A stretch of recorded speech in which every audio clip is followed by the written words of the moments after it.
cubaan. Baik. Dia kalau sepatutnya dia tempat ni letak kitab ni di bawah lagi. Tempat kitab ni di bawah lagi. Ni jauh benar daripada kursi dia. Masjid negeri dia rendah lagi. Sedaplah duduk dia. Sedap. Ini dah bundur ni sepatut tak payah ada ni dah. Ni menghalang.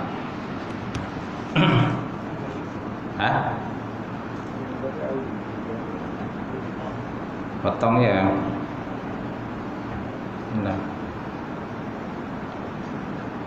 Saya pun bagi tazkirah kat Masjid Negeri setiap hari Isnin lepas zuhur, tazkirah kat Masjid Negeri. Tahulah dia punya ukuran meja tu macam mana. Baik. Kita buka majlis malam ni dengan baca kitab Al-Fatihah. A'udzubillahi minasyaitonirrajim. Bismillahirrahmanirrahim. Alhamdulillahirabbil alamin. Arrahmanirrahim. Maliki yaumiddin. Iyyaka na'budu wa iyyaka nasta'in. Ihdinas siratal mustaqim. Siratal ladzina an'amta 'alaihim ghairil maghdubi 'alaihim waladdallin. Amin. Assalamualaikum warahmatullahi ta'ala wabarakatuh. Alhamdulillahillazi arsala rasulahu bil huda wa dinil haqq liyudhhirahu 'ala ad-dini kullihi wa kafa billahi syahida. Wa salli wa sallim ala sayyidina wa habibina wa maulana Muhammad wa ala alihi wa sahbihi wa man da'a bi da'watihi wa sanna bi sunnatihi ila yaumiddin. Rabbi israh li sadri wa yassir li amri wa hlul 'uqdatam min lisani yafqahu qawli. Subhanaka la ilma lana illa ma 'allamtana innaka antal alimul hakim. Wa la hawla wa la quwwata illa billahil aliyyil azim. Allah Subhanahu wa ta'ala bi kitabil azim ba'da a'udzu billahi minasyaitonir rajim. Wala tahsabanna Allah ghafilan amma ya'maluz zalimun innama yu'akhiruhum liyaumin tashasu fihi al-absar. Sadaqallahul azim. Maksudnya, janganlah kamu menyangka Allah Subhanahu wa taala itu lalai terhadap apa yang dilakukan oleh orang-orang yang zalim di kalangan kamu. Hanya saja mereka itu ditangguhkan azab oleh Allah Subhanahu wa taala sehinggalah kepada satu waktu ataupun ketika mata mereka terbeliak melihat azab Allah Subhanahu wa taala. Wa qala Nabi sallallahu alaihi wasallam, la yu'minu ahadukum hatta hawahu tama'an lima jitu bih. Maksudnya, tidak sempurna iman salah seorang daripada kamu sehingga hawa nafsunya akur terhadap apa yang membawa, kata Rasulullah SAW. Alhamdulillah. Amati Fatihatul Imam. Tak lupa juga Tuan Bilal, Puan Siap, pengurusi Korea, datang puasa, muslimin muslimat yang berbahagia. Alhamdulillah, kita bersyukur Allah Ta'ala. Allah Ta'ala mengizinkan perjumpaan kita malam ini. Saya rasa malam ni adalah kuliah kita yang terakhir sebelum masuk Ramadan betul kan? Apa ni, kita cuti lah sepanjang Ramadan. Dan kalau ada waktu-waktu lapang mungkin saya dapat hadir lah, insyaAllah. Kalau ada kelapangan saya cuba hadir lah. Kalau tak, memang lepas gaya lah tiba dah. Macam tu. Itu pun kalau dipanjangkan umur dan murah rezeki, berikan kesihatan, insyaAllah dapatlah kita jumpa lepas raya nanti. Tapi cuti jangan lama dah. Orang kita ni kadang cuti raya sebulan lebih. Bukan sebulan dah, sebulan lebih. Sampai lajak pada bulan Zulkaidah. Orang raya habis Syawal lebih dah. Dia ada lagi rumah terbuka. Baik, insyaAllah. Jadi kita masih lagi dalam pembahasan tentang hari kiamat. Jadi pada malam ini kita lihat tanda-tanda hari kiamat. Asyratus sa'ah, tanda-tanda hari kiamat. Tanda-tanda besar dan juga tanda kecil. Tapi kita lihat tanda-tanda kecil dulu lah. Qala musannifu Allah Ta'ala wa nafa'ana bi ulumihi fi darin amin, telah berkatalah oleh musannif ataupun pengarang, dan telah memberi manfaat akan ilmu dalam dua negara, dunia dan akhirat. Dia kata saat tiba dan datangnya hari kiamat itu tidak dapat diketahui oleh sesiapa pun kecuali Allah Subhanahu wa Ta'ala. Jadi kiamat ni bila berlaku tak tahu. Tak tahu. Semuanya dalam ilmu Allah Subhanahu wa Ta'ala. Cuma bagi kita apa kita punya persiapan. Apa persiapannya? Jangan kita tanya kiamat bila berlaku. Dia mesti berlaku. Cuma berlaku bila tak tahu. Kerana dia ada tanda-tanda kecil dan ada tanda-tanda besar. Tanda kecil dah banyak dah berlaku, nanti kita lihat. Dan tanda besar pula belum berlaku lagi lah. Contohnya tanda besar, datangnya Imam Mahdi, kemudian keluarnya Dajjal, kan? Kemudiannya turunnya Nabi Isa alaihissalam untuk membunuh Dajjal, kemudian terbitnya matahari daripada belah barat dan sebagainya lah. Lebih kurang ada 10 tanda besar. Selagi mana tidak berlaku tanda-tanda besar, selagi itu tidak akanlah berlaku kiamat. Tidak akan berlaku. Walaupun pelbagai-bagai teori-teori lah, teori yang dikemukakan oleh orang barat, bahawa kiamat akan berlaku pada tahun sekian-sekian dan sebagainya.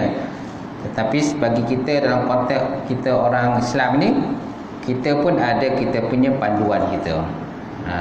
Panduan kita kan, sebagaimana yang telah pun digariskan oleh baginda Nabi Muhammad SAW. So jangan kita percayalah kepada teori-teori daripada barat itu. Baik. Jadi tidak berlaku kiamat kecuali Allah Ta'ala saja yang tahu. Tetapi sungguh pun demikian, dia kata Allah Ta'ala mengadakan berbagai-bagai tanda ataupun alamat yang menunjukkan bahawa saat tiba dan datangnya kiamat itu sudah pun dekat. Sebagaimana Allah Ta'ala menyebut dalam Quran, dia kata fahal yanzuruna illa sa'ah ay ya'tiyahumul baghtah faqad jaa asyratuha fa anna lahum idza adkhum zikrahum. Surah Muhammad ayat 18. Maksudnya, kiranya golongan yang engkar masih tidak mahu menerima peringatan yang diberi kepadanya, maka tidak ada lagi yang mereka tunggukan melainkan saat kiamat. Melainkan saat kiamat, yang mana kiamat itu datang pada mereka secara mengejut. Ayyatiyahum baghtah. Kiamat tu berlaku secara mengejut. Dalam keadaan kita tak sangka-sangka lah. Kerana sesungguhnya telah lahir tanda-tanda kedatangannya.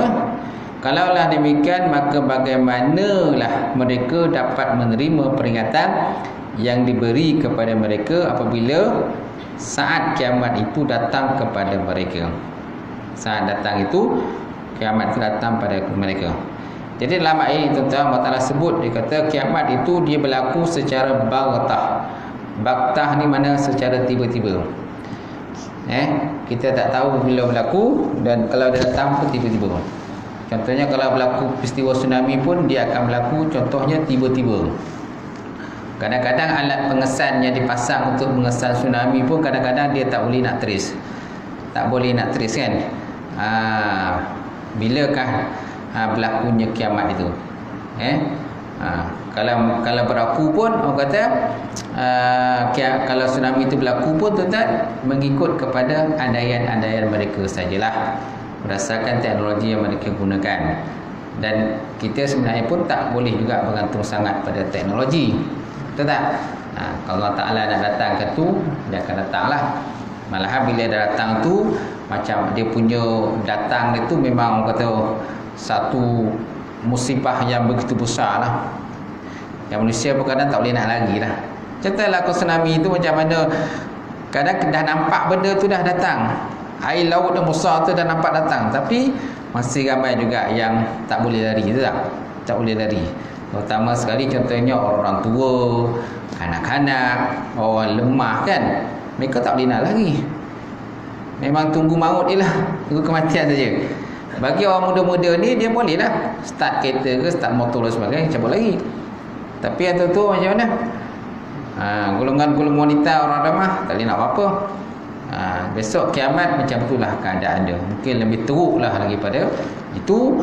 Bukan sahaja berlakunya orang kata gempa bumi, bukan sahaja orang kata laut itu meluap ataupun jadi panas, malahan orang kata planet-planet berlaga di antara satu sama lain, gunung-gunung berterbangan, kemudian orang kata bintang-bintang berlaga berjatuhan.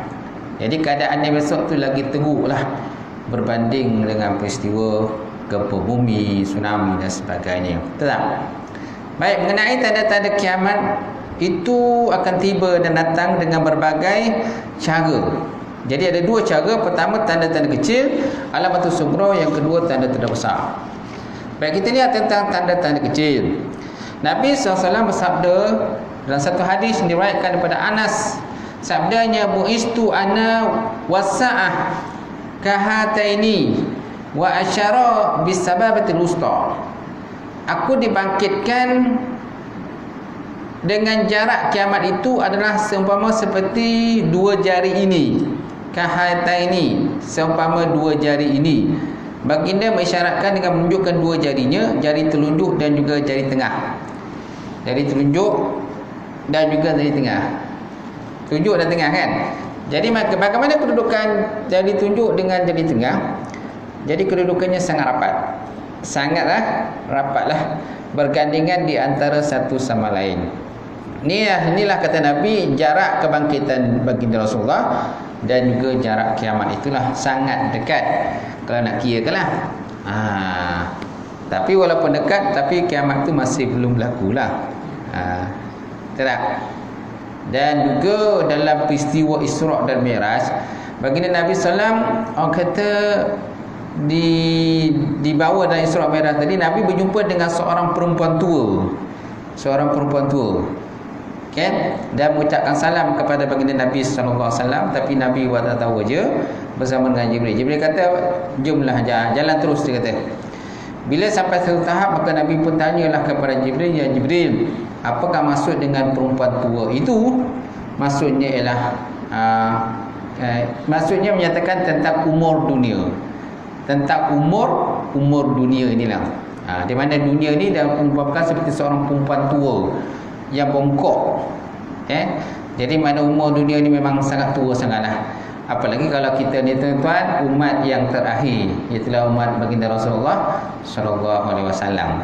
Sedangkan sebelumnya telah berlalu beratus ribu.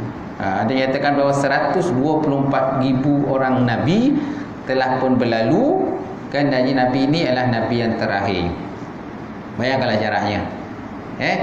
Dan sebelum daripada kewujudan kata manusia pun tuan, dengan kata ada dikatakan sebagai yang kata alam apa tu? Alam dinosaur. Alam binatang dinosaur tu. Tapi kemudian kata binatang tu pupuslah. Kemudian diwarisi kata diganti pula dengan manusia. Manusia silih berganti generasi-generasi sampailah kita yang terakhir ini umat baginda Rasulullah sallallahu alaihi wasallam. Jadi mana habis umat Nabi Muhammad ni habislah. Tak ada lagi umat lain dah. Kita ni umat yang terakhir tuan-tuan. Baik. Kemudian jadi Nabi tuan-tuan membuat perumpamaan, buistu ana kasa'atu kahataini. Aku dibangkitkan di antara aku dengan kiamat itu samalah seperti jaraknya di antara dua jari ini. Jadi Nabi menunjukkan dengan jari telunjuk dan juga jari tengah, nak menunjukkan kepada tuan-tuan tentang kata jarak yang begitu dekatlah antara kita dengan kiamat itu. Baik, perumpamaan yang dibuat oleh Nabi ini dalam hadis tersebut adalah bermakna bahawa jarak antara kerasulannya dengan tibanya hari kiamat itu sudah dekat dan tidak ada Nabi lagi yang lain selepasnya. Sesungguhnya demikian, hadis tersebut tidak memberi kepastian dan ketetapan kedatangan kiamat itu. Cuma dalam hadis ini dia tak ada sebutlah bilanya berlaku kiamat. Cuma menyatakan jarak sajalah. Jarak saja. Kerana jarak ni boleh diibaratkan dengan pelbagai cara, tak? Walaupun mungkin lambat lagi, tak tahu lagi. Begitu juga dalam peristiwa Nabi SAW dan peristiwa Isra' dan Mi'raj kan. Dalam peristiwa Isra dan Mi'raj, Nabi diisrakan daripada Masjidil Haram ke Makkah ke Masjidil Aqsa di Palestin, kemudian naik ke langit, berjumpa dengan Allah Taala dan menerima ijazah sembahyang, kemudian turun balik kan, sebelum subuh dah sampai semula ke Mekah. Sebelum subuh dah sampai semula ke Mekah. Nampak? Menunjukkan bahawa kita tentang jarak itu boleh didekatkan. Jarak itu boleh didekatkan oleh Allah Subhanahu wa taala lah. Sepatutnya perjalanan daripada Masjidil Haram ke Masjidil Aqsa, tuan-tuan, biasanya perjalanan sebulan perjalanan dia dululah. Kalau sekarang ni naik kapal terbang sekejap je, betul tak? Tapi dulu perjalanan sebulan dengan menaiki unta ataupun naik ataupun kata kuda dan sebagainya, mana mengikut pada kenderaan yang ada pada masa itu, jaraknya mestilah sebulan. Itu daripada Masjidil Haram ke Masjidil Aqsa. Belum naik ke langit lagi. Kalau naik ke langit lagi jauh lah. Kalau ikutkan, orang kata jaraknya, ada menyatakan, orang kata perjalanan ialah 500,000 tahun. 500,000 tahun jarak perjalanannya. Barulah sampai, kalau nak kirakan daripada ukuran biasa lah. Ukuran biasa 500,000 tahun barulah sampailah ke Sidratul Muntaha itu. Tetapi perjalanan tadi dibawa kan dalam masa yang singkat.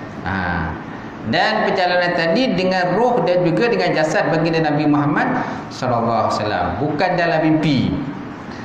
Bukan dalam mimpi. Kerana kalau dalam mimpi sudah tentu tak terjadi fitnah.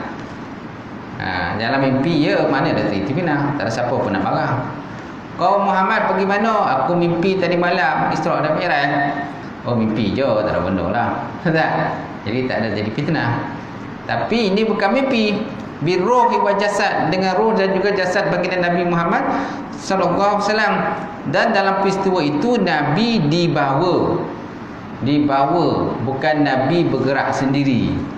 Kalau Nabi bergerak sendiri mengikut kekuatan yang ada dalam Nabi, mungkin mustahil nak bergerak sendiri kan. Tapi Nabi dibawa, mana dinaikkan di atas borak, dan di mana borak tadi boleh terbang, kata dengan sebatas kilat, boleh terbang sesayup mata memandang, sebatas kilat dalam masa saat saja. Jadi Nabi dibawa. Subhanallazi asra bi 'abdihi laila minal masjidil haram ilal masjidil aqsa allazi barakna ma haulahu linuriyahu min ayatina innahu was-samiul basir. Maha suci Allah SWT yang telah memperjalankan hamba-Nya. Nampak? Maha suci Allah SWT yang telah memperjalankan, bukan berjalan. Bukan berjalan lain. Jalan lain diperjalankan, makna dibawalah naik ke Sidratul Muntaha, berjumpa dengan Allah SWT. Jadi benda tu tak mustahil, cuma menjadi fitnah. Wa ma ru'yakal lati arainaka illa fitnatan linnas.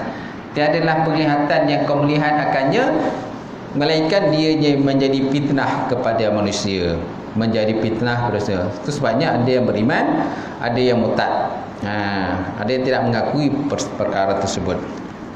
Baik, tuan. Kemudian nombor 2, hadis Nabi SAW diriwayatkan daripada Abu Hurairah bahawa pada satu hari ketika baginda sedang duduk bersama dengan para sahabat, tiba-tiba datanglah Jibril. Lalu dia bertanya, "Ya Rasulullah, mata sa'ah?" Faqala mas'ulu anha bi'alama minas sa'il, walakin sa'uahdisuka min asyratiha. Iza waladil ammah rabbataha fazaka min asyratiha, wa iza kanatil huratu hufatu al-uratu ri'a syai' ru'us an-nas fazalika min asyratiha, wa iza tatawalu ri'a syai' fi bunyan fazalika min asyratiha. Satu hari tuan-tuan, malaikat Jibril tanya dengan Nabi. Ketika Nabi duduk dengan para sahabat, Jibril pun datang dalam, dia menyerupai dengan seorang lelaki yang tidak ada bekasan musafir dan tidak ada tanda menunjukkan dia orang yang jauh. Tetapi para sahabat seorang pun tak kenal masa itu. Maka dia duduk di depan Nabi, lututnya bertemu dengan lutut baginda Nabi Muhammad sallallahu alaihi wasallam. Dan dia bertanya dengan Nabi beberapa soalan. Antara soalannya, dia kata, mata sa'ah, bilakah berlakunya kiamat? Bilakah berlakunya kiamat, Muhammad? Apa jawapan Nabi SAW? Ma mas'ulu anha bi'alam nasa'il, tiadalah yang ditanya itu lebih tahu daripada yang bertanya. Sebenarnya Nabi kata, aku tak tahu. Kemungkinan kau yang lebih tahu. Nampak? Kemungkinan kau yang lebih tahu daripada aku. Aku tak tahu ni. Walakin sawhaddisuka min asratika, kata Nabi, tetapi aku akan bicara pada kau tentang tanda-tanda saja, tanda-tanda kiamat. Antaranya iza wulidal ammah harbataha, apabila ammah itu memperanakkan tuan dia kata. Apabila ammah ni maknanya hamba perempuan. Apabila hamba perempuan tadi melahirkan anak dia, tuan dia melahirkan tuan dia. Fazaka min asyratiha, demikian tadi merupakan salah satu tanda kiamat. Kemudian yang kedua, wa iza kadatil khufatu uratu ri'asyaid ru'uqsun nas. Yang kedua ialah apabila orang-orang yang tidak beralas kaki, tidak berselipak dan tidak berkasut serta bertelanjang, tidak berpakaian dan penggembala kambing telah menjadi ketua manusia dan menjadi pemimpin pada manusia, pemimpin manusia. Fazaka min asyrata, itu pun termasuk daripada tanda kiamat. Kemudian yang ketiga, wa iza tatawala riya asyaid fi bunyan. Yang ketiga ialah apabila penggembala kambing sudah bermegah-megah dengan bangunan-bangunan yang mencakar langit. Fazaka min asyratiha, itu pun termasuk daripada tanda kiamat.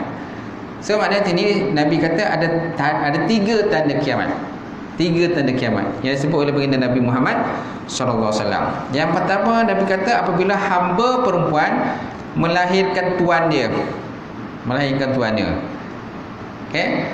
Melahirkan tuan dia. Maknanya seorang hamba tadi, dia biasanya hamba ni dia boleh orang kata disentuh. Hamba ni ialah dia diri seorang hamba. Hamba dia ada hak oleh tuannya untuk menyentuh dia. Kalau bukan hamba, haramlah. Kalau bukan muhrim kan. Kalau bukan hamba, haramlah seorang itu menyentuh akan perempuan tadi. Ini hamba. Hamba ni derajat dia sangat jatuh ke bawah lah. Bukan orang merdeka. Jadi dia punya tuan atau said dia boleh melakukan apa saja. Hatta sampai tahap berjimat dengan hamba pun boleh. Kerana itu dia hamba, tahap hamba. Bukannya orang merdeka. Kalau mereka tak boleh. Okay? Jadi hamba tadi disetubuh oleh said dia, kemudian lahirkan anak. Anak nanti besok akan jadi said pula. Nampak? Anak tu pula akan jadi tuan pula kepada ibu dia. Itu salah satu daripada tanda kiamat. Dia juga boleh bermakna pada suatu hari lagi, tuan-tuan, di mana seorang anak akan memperbudakkan ibu dia sendiri, pun boleh juga bermakna begitu. Kan zaman sekarang kan banyak begitu, tuan-tuan. Di mana anak derhaka kepada ibu. Okey? Anak tadi dilahirkan oleh seorang ibu, kemudian dibesarkan dan dimanjakan, tetapi bila dah besar, anak tadi melawan cakap ibu dan mempergunakan ibu pula. Malahan ada pula tuan yang mengusir ibu daripada rumah pun ada. Jadi terpaksa lah ibu tadi dia terbuat tinggal di rumah orang tua kan. Terbiar kehidupan dia dan sebagainya. Ada macam tu. Tak ada siapa ambil peduli. Apalagi kalau sana seorang ibu tu sakit. Seorang ibu tu sakit. Macam tadi tuan-tuan, ada seorang lelaki tuan-tuan, dia dah berumur lah. Kalau lelaki tu berumur, dia ni nak kahwin tersilap saya dengan seorang perempuan. Masalahnya lelaki ni tuan-tuan, dia ni selalu uzur. Dia selalu uzur. Dan dia ni telah pun dipulaukan oleh anak-anak dia. Telah dipulaukan oleh anak-anak dia. Sebab pulau tu tak tahulah, kita pun tak bertanya sangat. Dan dia mohon untuk berkahwin. Kan? Macam tu lah. Berkahwin. Jadi anak dah tak peduli tentang diri dia. Sebab tak peduli tu, kita pun tak ada tanya apa-apa lah. Itu masalah peribadi dia. Baik. Ya, kita lihat pada tadi. Jadi ada tiga tanda kiamat apabila seorang ammah tadi memperanakkan tuannya. Yang kedua, apabila orang-orang yang tidak beralas kaki, tidak berselipar ataupun tidak berkasut serta bertelanjang, mana tidak ada pakaian, dan mereka pula bergembala kambing, mereka telah sampai pada satu tahap boleh menjadi pemimpin kepada manusia pula. boleh menjadi pemimpin pula Mesir. Kan? Itu yang kedua. Yang ketiga, penggembala kambing sudah pun bermegah-megah dan boleh membina bangunan yang tinggi dan menjulang tinggi, menjulang ke langit. Bangunan tinggi lah. Kenapa? Kerana dia dah kaya. Dulu dia miskin, dia dah kaya. Ini pun salah satu daripada tanda-tanda kiamat. Baik, kemudian terlihat dalam satu hadis lain pula. Ada satu hadis tuan-tuan yang hampir serupa dengan hadis ini. Iaitulah pertanyaan dia begini. Jibril tanya dengan Nabi Muhammad SAW, dia kata, ma mas'ulu anha bi'amrin sa'il. Dia tanya pada Nabi, ya Rasulullah, bilakah berlaku kiamat? Maka Nabi kata, ma mas'ulu anha bi'amrin sa'il. Faqala fa'akhbirni an imaratiha. Qala antalil ammah rabataha wa antara khufata al-urata al-ala riya asy-syait yatatawaluna fi bunyan. Muttafaqun alaih. Hadis riwayat daripada Imam Bukhari dan Muslim. Kalau tadi tuan-tuan hadis riwayat daripada Ibnu Abi Syaibah. Yang ini hadis riwayat daripada Imam Bukhari dan Muslim daripada lafaz dia. Maksudnya satu hari tuan-tuan mereka Jibril tanya dengan Nabi, ya Rasulullah, ya Muhammad, kan bilakah berlaku kiamat? Maka pun Nabi jangan jawab dengan jawapan yang sama macam tadi juga. Ma mas'ulu anha bi'a'lam min sa'il. Tiadalah yang ditanya itu lebih tahu daripada yang bertanya. Maka kemudian malaikat Jibril berkata, fa akhbirni an imaratiha. Berikan pada aku wahai Muhammad tanda-tanda kiamat. Tanda kiamat. Kalau kau tak tahu kiamat berlaku, tak apalah, kata Jibril. Tapi berikan aku tanda-tanda kiamat. Maka Nabi pun menjawab, dia kata, antari dal ammah rabataha wa antara al-ufah kufata al-urata al-ala riya asy-syait yatatawaluna fi bunyan. Maksudnya di antara tanda-tanda kiamat itu ialah hamba-hamba perempuan telah melahirkan syait ataupun tuannya, dan kau lihat orang-orang yang tidak beralas kaki, bertelanjang, lagi miskin, dan sebagai pekerjaan mereka itu sebagai penggembala kambing, telah bermegah-megah dengan bangunan-bangunan yang menjulang tinggi. Kenapa? Kerana mereka dah kaya raya. Dulu mereka miskin. Tak? Miskin, tidak berpakaian. Sekarang mereka dah kaya. Tak? Kerana zaman telah pun berubah. Okey? Contoh paling mudah lah kalau kita lihat kan, contohnya golongan orang asli kan. Orang asli kan. Golongan orang asal. Istilah orang asli. Dulu kan teruk dia orang ni. Asyik kerja sana, menyumpit sana, menyumpit sini kan. Kadang kata berpakaian pun tak tentu arah. Kerana pakai, tak ada pakai slipper dah kan, belum mana kan. Sekarang ni tengoklah dia pun dah moden. Kan? Kehidupan mereka dah moden. Rumah mereka pun dah besar. Kadang-kadang kalah rumah kita daripada rumah mereka kan. Kemudian mereka pun ada kereta, ada rumah, ada yang berpendidikan, ada yang jadi doktor, cikgu dan sebagainya kan. Nampak? Dulu ada tak macam tu? Tak ada. Nampak? Masa tu telah pun berubah. Kita pun dulu macam tu juga. Kehidupan kita dulu. Nak beli persikar pun susah tuan-tuan. Nak beli motor pun susah. Nak beli TV pun susah. Kalau seorang dalam satu kampung tu beli TV tuan-tuan, habis semua berlonggok dekat rumah orang tu. Betul tak? Habis semua berlonggok kat rumah orang tu tengok TV.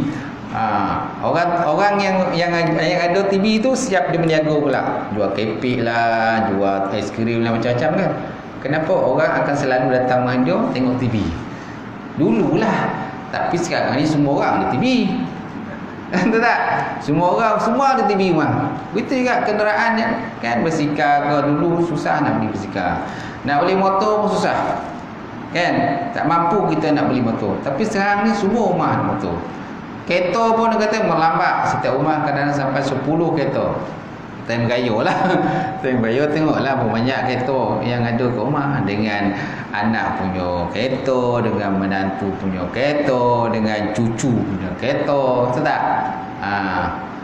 Sampai kan nak tempat nak parking pun tak ada. Betul tak? Atuk senyum kan. Banyak motor kereta ni boleh naik mana-mana satu aku nak naik ni. Banyak sangat kereta ni. Okay. Jadi cucu pun tanya, Tok nak naik kereta mana ni? Nak naik kereta Mercedes ke? Nak naik kereta Proton ke?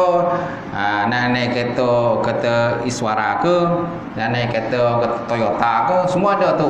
Pilih je tu nak naik mana satu. Wan nak naik mana satu kan? Tak kisah dah, janji sampai Wan nak juga ada tak? Tapi bila anak-anak cucu dah balik, dah tinggal 2 orang je lah. Dah sunyi. Dah tinggal 2 orang. Ni nak gaya ni ramailah kan. Baik, kita lihat seterusnya dalam satu hadis Nabi SAW berkenaan tentang kiamat.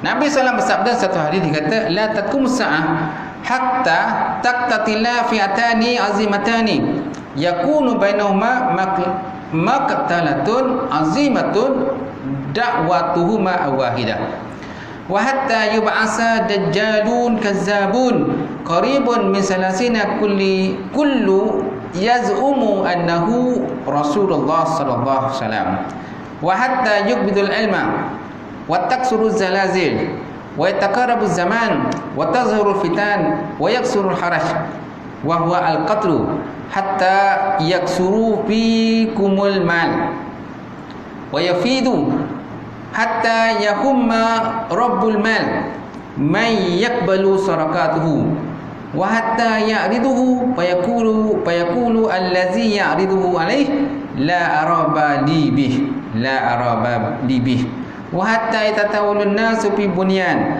wa hatta yamurru rajulu bi qabri rajuli fayaqulu ya laitani makanahu wa hatta tad'u asy-syamsu min maghribiha wa idza tala'at wara al-nas amanu ajma'un fazaka hina la tanfa'u nafsan imanuha lam takun amanat min qabl aw kasabat bi imaniha khairan wa la taqumanna as-sa'ah wa qad nashara rajulani taubahuma bainahuma fala yatabaya'ani wala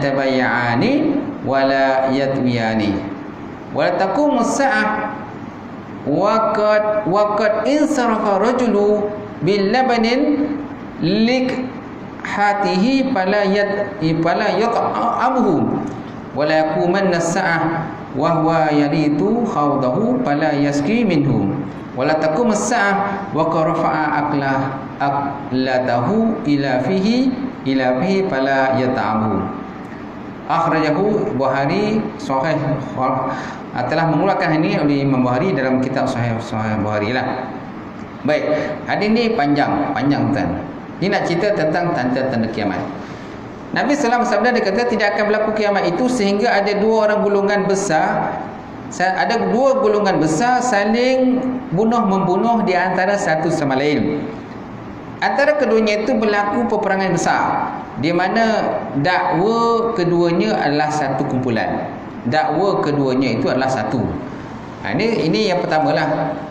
Kan? Nabi kata tidak akan berlaku kiamat sehingga berlaku 2 golongan yang besar, mereka itu saling berbunuh-bunuhan ataupun bergaduh berperang dan sebagainya. Jadi apakah maksud dengan 2 golongan ini? Maksud dengan golongan ini ialah golongan Muawiyah bin Abu Sufyan dan juga dengan golongan Ali bin Abi Talib, di mana mereka bergaduh perang di segi masalah jawatan khalifah lah. Jawatan khalifah. Mereka berebut berkenaan dengan jawatan khalifah. Jadi dalam peperangan itu banyaklah yang terbunuh dalam peperangan tadi. Jadi yang maksud dengan 2 golongan besar. Bukan 2 golongan besar yang peperangan yang berlaku pada zaman sekarang ni, bukan. Zaman sekarang pun banyak juga peperangan sana, peperangan sini dan sebagainya. Peperangan dunia pertama lah, peperangan dunia kedua lah kan, peperangan Teluk lah, macam-macam perangan. Peperangan di Palestin macam-macam. Okay? Amerika lawan Jepun berang kan. Bukan itu yang dimaksud dalam hadis ini. Maksud dengan hadis ini adalah peperangan yang berlaku di antara golongan Ali dan juga golongan Muawiyah. Okay? Mereka berpulang dan antara soleh untuk menyatakan bahawa, dan mereka mendakwa masing-masing benar, masing ada pada golongan yang benar. Ini maksud dengan 2 golongan tadi. Tidak ada, Nabi kata tidak akan tiba hari kiamat itu sehingga ada 2 golongan besar saling bunuh-membunuh. Antara kedua itu berlaku peperangan besar di mana dakwa keduanya adalah satu kumpulan. Kemudian yang kedua, dan tidak akan berlaku kiamat itu sehingga banyak kaum Dajjalun yang pendusta yang bilangan hampirnya 30 orang, semuanya mengaku bahawa dirinya itu sebagai Rasulullah. Jadi Nabi kata tak akan berlaku kiamat sehingga ada munculnya kumpulan Dajjalun. Apa maksud kumpulan Dajjalun? Mana kumpulan pembohong lah, bukan Dajjal yang sebenarnya. Dajjal sebenarnya tu lain. Itu besok